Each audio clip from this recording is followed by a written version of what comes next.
ಮೇಲ್ಸೇತುವೆ ಮಾಡುವಂತೆ ಕಳೆದ ಹಲವು ದಶಕಗಳಿಂದ ನಿರಂತರವಾಗಿ ಹೋರಾಟ ಮಾಡುತ್ತಿದ್ದೇವೆ. ಆದರೆ ಆಳುವ ಸರ್ಕಾರಗಳು ನಿರ್ಲಕ್ಷ್ಯ ಧೋರಣೆ ತೋರುತ್ತಿವೆ ಎಂದು ರಾಜ್ಯ ರೈತ ಸಂಘದ ಉಪಾಧ್ಯಕ್ಷ ಕೆಪಿ ಭೂತಯ್ಯ ಆಕ್ರೋಶ ವ್ಯಕ್ತಪಡಿಸಿದ್ದಾರೆ. ಅವರು ನಗರದ ಪ್ರವಾಸ ಮಂದಿರದಲ್ಲಿ ಆಯೋಜಿಸಿದ್ದ ಸಾರ್ವಜನಿಕರು, ರೈತ ಮುಖಂಡರು, ಸಂಘಟನೆಗಳ ಸಮ್ಮುಖದಲ್ಲಿ ಆಯೋಜಿಸಿದ್ದ ಸಭೆಯಲ್ಲಿ ಭಾಗವಹಿಸಿ ಮಾತನಾಡಿದರು. ಕಳೆದ ಹಲವು ವರ್ಷಗಳಿಂದ ಶಾಸಕರಿಗೆ, ಸಚಿವರಿಗೆ, ಮುಖ್ಯಮಂತ್ರಿಗಳಿಗೆ ಮನವಿ ಸಲ್ಲಿಸುತ್ತಾ ಬಂದಿದ್ದೇವೆ. ಆದರೆ ಅತಿ ಅವಶ್ಯಕವಾದಂತಹ ಸ್ಥಳ ನಗರದ ಪಾವಗಡ ರಸ್ತೆಯ ರೈಲ್ವೆ ಗೇಟ್ ಮೇಲ್ಸೇತುವೆ. ಆದರೆ ಅಧಿಕಾರಿಗಳು, ರಾಜಕಾರಣಿಗಳು ನಿರ್ಲಕ್ಷ್ಯ ಮನೋಭಾವದಿಂದ ಇಂದು ಸಾರ್ವಜನಿಕರು ಹೈರಾಣಾಗಿದ್ದಾರೆ. ಆದ್ದರಿಂದ ಇದೇ ಜೂನ್ 6ರ ಒಳಗೆ ಮೇಲ್ಸೇತುವೆ ಕಾಮಗಾರಿ ಪ್ರಾರಂಭಿಸಬೇಕು, ಇಲ್ಲವಾದರೆ ಅನಿರ್ದಿಷ್ಟವಾಗಿ ಧರಣಿ ಸತ್ಯಾಗ್ರಹ ನಡೆಸಲಾಗುತ್ತದೆ ಎಂದು ಎಚ್ಚರಿಕೆ ನೀಡಿದ್ದಾರೆ. ಇದೇ ಸಂದರ್ಭದಲ್ಲಿ ರಾಜ್ಯ ರೈತ ಸಂಘ ಹಾಗೂ ಹಸಿರು ಸೇನೆ ಉಪಾಧ್ಯಕ್ಷ ರೆಡ್ಡಿಹಳ್ಳಿ ವೀರಣ್ಣ, ಅಖಂಡ ಕರ್ನಾಟಕ ರಾಜ್ಯ ರೈತ ಸಂಘದ ತಾಲೂಕು ಅಧ್ಯಕ್ಷ ಚಿಕ್ಕಣ್ಣ, ಶ್ರೀಕಂಠಮೂರ್ತಿ ತಿಮ್ಮಣ್ಣ, ನೇತಾಜಿ ಪ್ರಸನ್ನ, ಫರೀದ್ ಖಾನ್, ಸುರೇಶ್ ಬೊಮ್ಮಯ್ಯ, ಜಡೆ ತಿಮ್ಮಣ್ಣ, ಹನುಮಂತಯ್ಯ, ಬಾಬು, ಜಯಣ್ಣ, ಬೊಮ್ಮಯ್ಯ ಇತರರು ಹಾಜರಿದ್ದರು.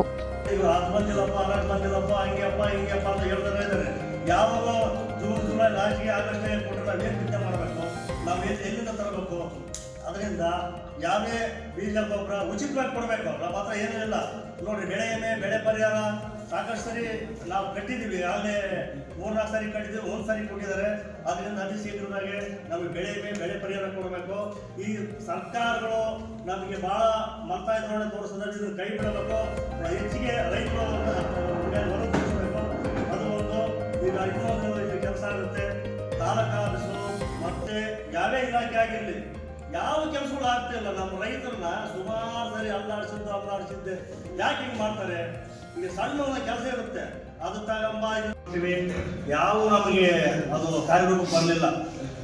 ಇವತ್ತು ನಾವು ಅದೇನೋ ಸೋಮಣ್ಣವರು ಮತ್ತು ನಮ್ಮ ಗೋವಿಂದ ಕಾರಜೋಳವರವರಿಗೆ ನಾವು ಗೆರವು ಹಾಕ್ತೀವಿ. ಅದು ಗೆರವಾಗ ಅದೊಂದೇ ಅಲ್ಲ, ಅದು ನಮ್ಮ ಮೇಲ್ಸೇತುವೆ ಆಗಿದ್ರೆ ಇನ್ನು ಹೆಚ್ಚಿಂದು ರೈಲು ಕೂಡ ನಾವು ತಡೆ ಚಳುವಳಿ ಮಾಡಬೇಕಾಗುತ್ತೆ. ಈಗ ಇಂಪಾರ್ಟೆಂಟ್ ನೋಡ್ರಿ, ಆ ಕಡೆ ನಮ್ಮ ಉಳ್ಳಾರ್ತಿ ಕಡೆ ಹೋಗೋಂಥ ಇದಕ್ಕೆ ಆ ಟ್ರಾಫಿಕ್ ಏನೇ ಇಲ್ಲ, ಯಾವ ಗಾಡಿಗಳೇ ಅಡ್ಡಾಡ್ತಿಲ್ಲ ಅಂತ ಮಾಡಿದ್ದಾರೆ. ಇಲ್ಲಿ ಸಾವಿರಾರು ಗಾಡಿ ಅಡ್ಡಾಡ್ತಾ ಒಂದು ದಿವಸಕ್ಕೆ, ಇಲ್ಲಿ ಮೇಲ್ಸೇತುವೆ ಆಗ್ತಾ ಇಲ್ಲ. ಅದಕ್ಕೋಸ್ಕರವಾಗಿ ಅತಿ ಶೀಘ್ರವಾಗಿ ಹೇಳಿದ್ರೊಳಗಾಗಿ ಯಾವುದೇ ಒಂದು ಗಡುವು ಕೊಡದೆ ನಮಗೆ ಅದನ್ನು ಕಾಮಗಾರಿ ಸ್ಟಾರ್ಟ್ ಮಾಡಬೇಕು. ಅದೇನು ಅಮೌಂಟ್ ಬಂದಿತ್ತು ಅಲ್ಲಿ ನಾವೆಲ್ಲ ಹಿರಿಯರು ತಿಳಿಸಿ ನಮಗೆ ಅದೊಂದು ಕೆಲಸ ಮಾಡಿಕೊಡ್ಬೇಕು ಅಂತೇಳಿ. ಇಷ್ಟವಾದರೂ ಕೂಡ ಯಾವುದು ನಮಗೆ ಕಾರ್ಯ ಕೊಡುತ್ತಾಗಲಿಲ್ಲ. ಮೊನ್ನೆ ಸೋಮಣ್ಣವರು ಚಿತ್ರದುರ್ಗದಲ್ಲೇ ರೈಲ್ವೆ ಇಂಜಿನಿಯರನ್ನು ತಡೆದುಕೊಂಡಿದ್ದಾರೆ. ನೀವು ಮೇಲ್ಸೇತುವೆಯನ್ನು ಹೆಚ್ಚು ದಿವಸವಾಗಿ ನೀವು ಟೆಂಡರ್ ಕರೆದಿದ್ರೆ ನಿಮ್ಮ ಮೇಲೆ ಕ್ರಮ ತಗೊಂಡಿದ್ದೀವಿ. ಅದನ್ನು ಚಳ್ಳಕೆರೆ ಗೇಟಲ್ಲಿ ರೈಲ್ವೆ ಮೇಲೆ ಅದನ್ನು ತೋರಿಸಿಲ್ಲ. ಇಲ್ಲಿ ನಮಗೆ ಬಂದಿರೋ ಮಾಹಿತಿ ಪ್ರಕಾರವಾಗಿ 32 ಕೋಟಿಗೆ ಟೆಂಡರ್ ಆಗಿದೆ. ಟೆಂಡರ್ ಕರೀತಾರೆ ಅಂತ ನಮ್ಮ ಯಾರೋ ಕಪ್ಪಿ ನಾಗರಿಗೆ ಫೋನ್ ಮಾಡಿದ್ರು. ನನ್ನ ಹತ್ರ ಕಾಫಿ ಇದೆ 32 ಕೋಟಿಗೆ. ಆಮೇಲೆ ನಮ್ಮ ಶಿವಣ್ಣವರೆಲ್ಲ ಭಾಳ ಇದು ಮಾಡಿದ್ರು. ಸುಳ್ಳು ಹೇಳ್ತಾರಂತೂ ನಮಗೆ ಅದನ್ನು ಮಾಹಿತಿ ಬಂದಿದೆ. ಅದಕ್ಕೆ ನಾವು ಏನು ಮಾಡ್ತೀವಿ, ನಮ್ಮ ಎಲ್ಲ ಸಂಘಟನೆಗಳು ಸೇರಿಬಿಟ್ಟು 7 ದಿವಸದೊಳಗಾಗಿ ಸೋಮಣ್ಣರಾಗಲಿ, ಕಾರಜೋಳರಾಗಲಿ ಪ್ರತಿಕ್ರಿಯೆ ಕೊಡಬೇಕು. ಏನಂತ ನಾವು ಈ ಥರ ಆಗಿದೆ, ಫೋಕಸ್ ಆಗಿದೆ ಅಂತ ಹೇಳ್ಕೊಡ್ಬೇಕು. ಇಲ್ಲ ಇದ್ರೆ ನಾವು ಮತ್ತು ಸೋಮಣ್ಣರ ಸಚಿವರು ಮತ್ತು MP ಕಾರಜೋಳರಿಗೆ ಗೆರವು ಮಾಡತಕ್ಕಂಥ ಕಾರ್ಯಕ್ರಮ ಹಾಕಿರ್ತೀವಿ ಅಂತ ಹೇಳ್ತೀವಿ.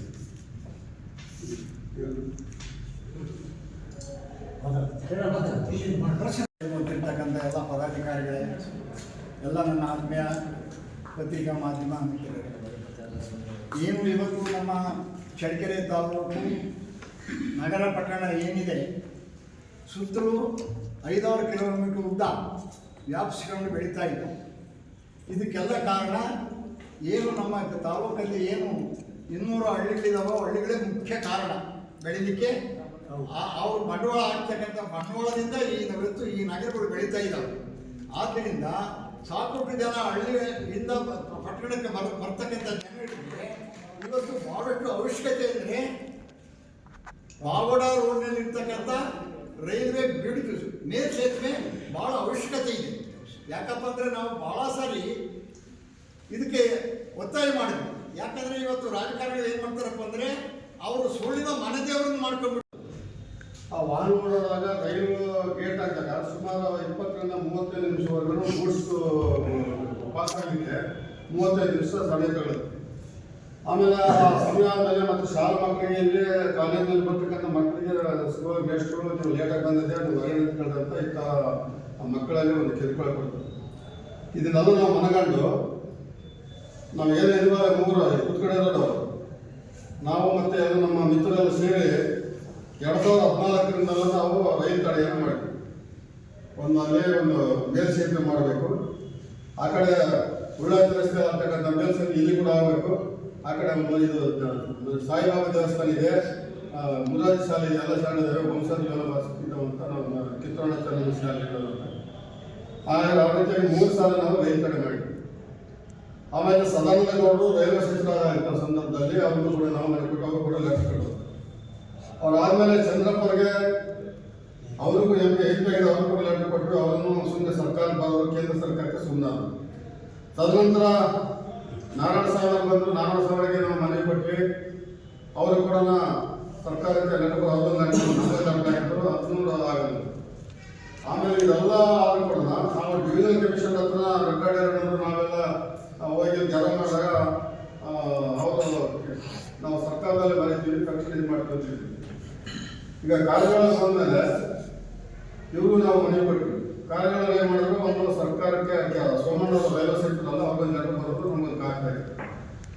ನಾವು ಸೋಮಣ್ಣರಿಗೆ ಈ ಥರ ಮನವರಿಕೆ ಮಾಡಿದ್ರೆ ಕಾರ್ಯಗಳಿಗೆ ಜೊತೆ ರೈಲ್ವೆ ಗೇಟ್ ಅವಶ್ಯಕತೆ ಇದೆ, ಅಲ್ಲಿ ಮೇಲ್ಸೇತುವೆ ಯಾವೇ ಬೇಕು ಅಂತ ಒತ್ತಾಯ ಮಾಡೋಕ್ಕೆ ಆ ಸೋಮಣ್ಣಗಳು ನಾವು ಸರ್ಕಾರಕ್ಕೆ ತಿಳಿಸ್ತೀವಿ. ಮತ್ತು ಇಷ್ಟೆಲ್ಲ ಕೂಡ ನಮಗೆ ಇಲ್ಲಿ ಏನೋ ಸುಮ್ಮನೆ ಲೆಟರ್ ಕರ್ಸ್ಕೊಂಡೇ ಆಗುತ್ತೆ ಹೊರತು ರೈಲ್ವೆ ಮೇಲ್ಸೇತುವೆ ಆಗಲಿಕ್ಕೆ ಯಾರನ್ನು ಇಷ್ಟಪಡಲಿಲ್ಲ, ಅದು ಆಗಲಿಕ್ಕೆ ಯಾರು ಬರಲಿಲ್ಲ. ಕೇಂದ್ರ ಸರ್ಕಾರ ಆಗಿರ್ಬೋದು ಮತ್ತು ರಾಜ್ಯ ಸರ್ಕಾರ ಆಗಿರ್ಬೋದು. ಇದರ ಮಧ್ಯೆ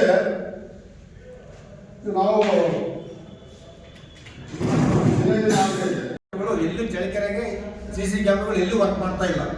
ಅದನ್ನು ಆದಷ್ಟು ಗಮನ ಹರಿಸಿ ನಮ್ಮ ಚಳಿಕೆರೆ ನಗರಸಭೆಯವರು ಅರ್ಜೆಂಟಾಗಿ ನಮ್ಮನ್ನು ಇನ್ನೊಂದು 7 ದಿವಸ ನಾವು ಗಡುವು ಕೊಡ್ತೀವಿ.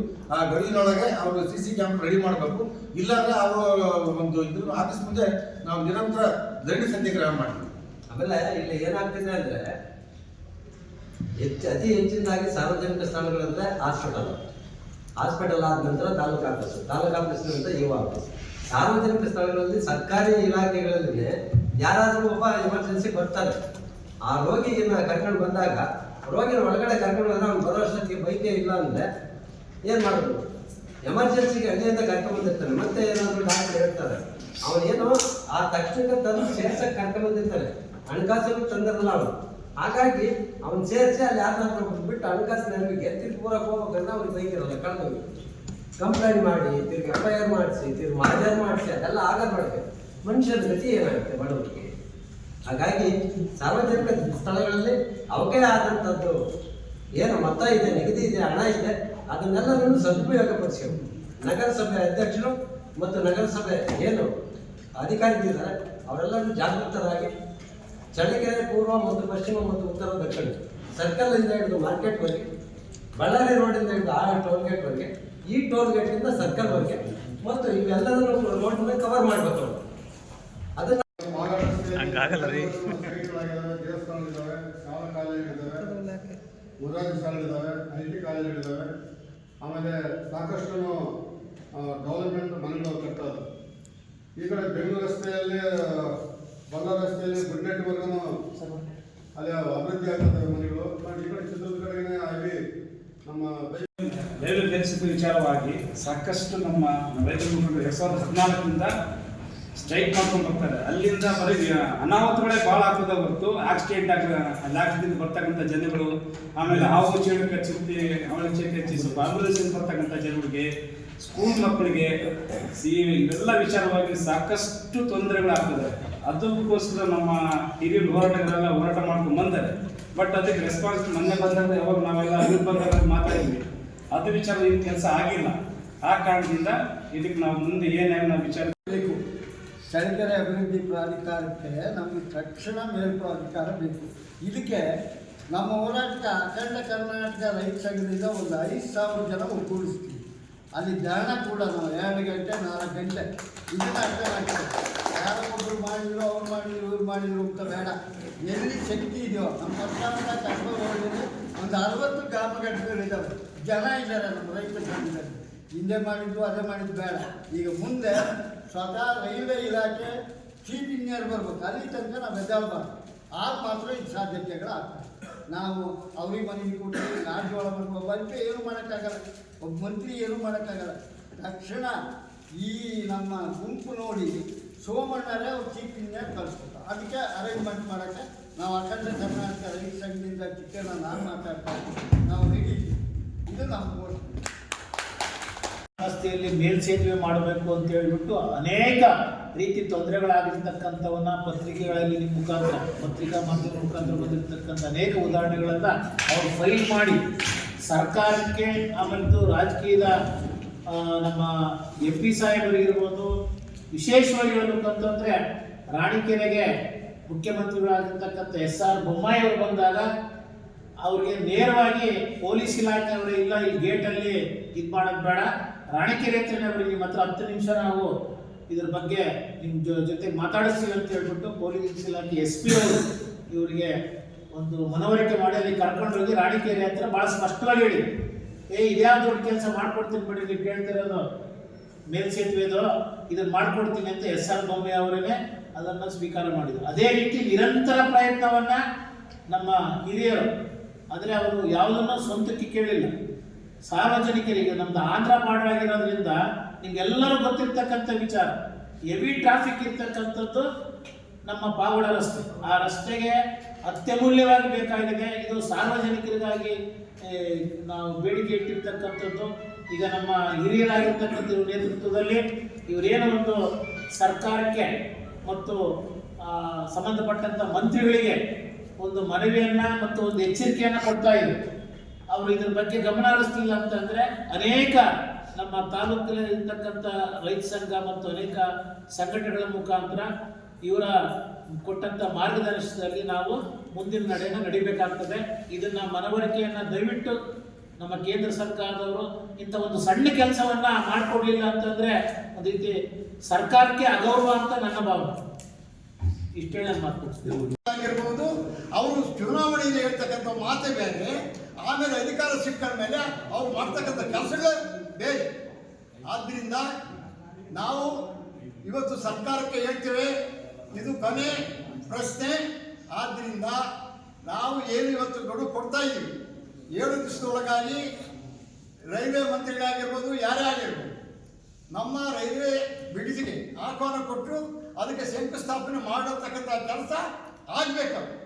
ಇಲ್ಲ ಅಂದರೆ ನಾವು ಏನಾದರೂ ನಿರ್ಲಕ್ಷ್ಯ ಮಾಡಿದರೆ ಯಾವ ರಾಜಕಾರಣಿ ರಸ್ತೆ ಮೇಲೆ ಬರಂಗಿಲ್ಲ. ರಸ್ತೆ ನಮ್ಮದು, ಟಾರ್ಗೆ ಹಾಕಿ ಕೊಟ್ಟಿರೋ ದುಡ್ಡು ನಮ್ಮದು, ಪ್ರತಿಯೊಂದು ವಸ್ತು ನಮ್ಮದು. ಇವತ್ತು ರೈಲು ಓಡಾಡಲಿಕ್ಕೆ ನಾವು ಎಲ್ಲ ವ್ಯವಸ್ಥೆ ಮಾಡಿಕೊಟ್ಟಿರೋರು, ನಾವು ಜಮೀನು ಕೊಟ್ಟಿರೋರು, ನಾವು ಎಲ್ಲ ಬಂಡವಾಳ ಕೊಟ್ಟಿದ್ದೀವಿ. ಯಾಕೆ ಇಷ್ಟು ನಿರ್ಲಕ್ಷ್ಯ ಮಾಡ್ತಿದ್ದಾರೆ ಅವಿವೇಕಿಗಳು? ಇಂಥ ಅವಿವೇಕಿಗಳನ್ನು ನಾವು ನಂಬೋದಿಲ್ಲ. ಅವರಿಗೆ ಮಾಡ್ತಕ್ಕಂಥ ಶಿಕ್ಷೆಯನ್ನು ಕೂಡ ನಾವು ಮುಂದೆ ಮಾಡಲಿಕ್ಕೆ ತಯಾರಾಗಿದ್ದೀವಿ ಇವತ್ತು. ಆ ಕಾರಣ ಇವತ್ತು ತಕ್ಷಣ ಆ ರೈಲ್ವೆ ಮಂತ್ರಿಗಳು ಎಚ್ಚರಿಕೆಯಿಂದ ನಮಗೆ ಮಾಡಿದ್ರೆ ಒಳ್ಳೆಯದು. ಇಲ್ಲ ಅಂದರೆ ನಾವು ಏನು ಮಾಡಬೇಕು, ಅವ್ರು ಯಾರ್ಯಾರಿಗೆ ಎರವು ಹಾಕಬೇಕು, ಯಾರಿಗೆ ಬ್ಯಾರಿಕೇಡ್ಗಳು ಹಾಕಬೇಕು, ಯಾರಿಗೆ ಅವಕಾಶ ಕೊಡಬೇಕು, ಎಲ್ಲ ವಿಚಾರಗಳನ್ನು ನಾವು ಮುಂದೆ ಮೀಟಿಂಗ್ ಕರೆದು ಎಲ್ಲ ತೀರ್ಮಾನ ಮಾಡಿ ನಾವು ಈ ಚಳವಳಿಗೆ ರೂಪರೇಷೆಗಳನ್ನು ಮಾಡಲಿಕ್ಕೆ ರೆಡಿಯಾಗಿದ್ದೀವಿ ಅಂತ ಇವತ್ತು ಸರ್ಕಾರದ ರೈಲ್ವೆ ಮಂತ್ರಿಗೆ ಎಚ್ಚರಿಕೆಯನ್ನು ಕೊಡ್ತಕ್ಕಂಥ ಈ ಕಾರ್ಯಕ್ರಮದಲ್ಲಿ ನಾವು ಆಹ್ವಾನ ಕೊಡ್ತಾ ಇದ್ದೀವಿ. ಹುಷಾರಂತ ಸರ್ಕಾರಕ್ಕೆ ಕೊಟ್ಟಿರ್ತಾರೆ.